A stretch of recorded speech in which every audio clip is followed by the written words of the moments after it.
M ಕೃಷ್ಣಣ್ಣರವರ ಬಗ್ಗೆ, ಅವರ ವ್ಯಕ್ತಿತ್ವದ ಬಗ್ಗೆ ನಮ್ಮ ರಾಜ್ಯ ಮತ್ತೆ ನಮ್ಮ ರಾಷ್ಟ್ರದಲ್ಲಿ ಎಲ್ರಿಗೂ ಕೂಡ ಅರಿವಿದೆ.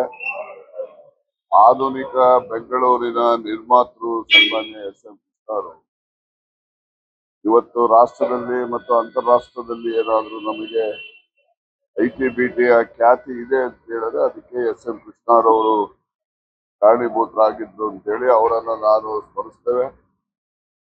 ಅದರ ಜೊತೆಯಲ್ಲಿ ಅವರು ಕೂಡ ಗುಡಿಸಲು ಪ್ರಜಾ ಸೋಷಲಿಸ್ಟ್ ಪಾರ್ಟಿಯಿಂದ ಪ್ರಾರಂಭ ಮಾಡಿದಂತ ರಾಜಕಾರಣವನ್ನ ಅವರು ಮಿತಭಾಷಿ ಇದ್ರು. ಹಾಗೆ ಯಾವುದೇ ವಿಷಯದ ಬಗ್ಗೆ ಕೂಡ ಸ್ಪಷ್ಟತೆ ಇರ್ತಾ ಇತ್ತು ಅವರಲ್ಲಿ.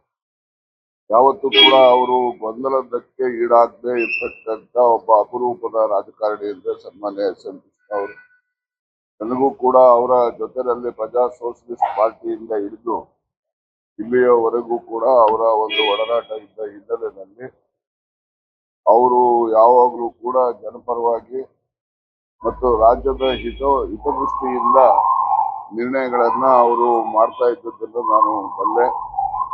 ಹೀಗಾಗಿ ಅವರ ಅಗಲಿಕೆಯಿಂದ ನಮ್ಮ ರಾಜ್ಯಕ್ಕೆ ಅಪಾರವಾದಂತಹ ನಷ್ಟ ಆಗಿದೆ ಅಂತಕ್ಕಂಥದ್ದು.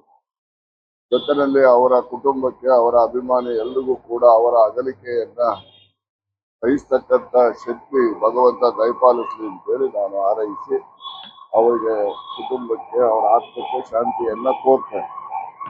Thank you.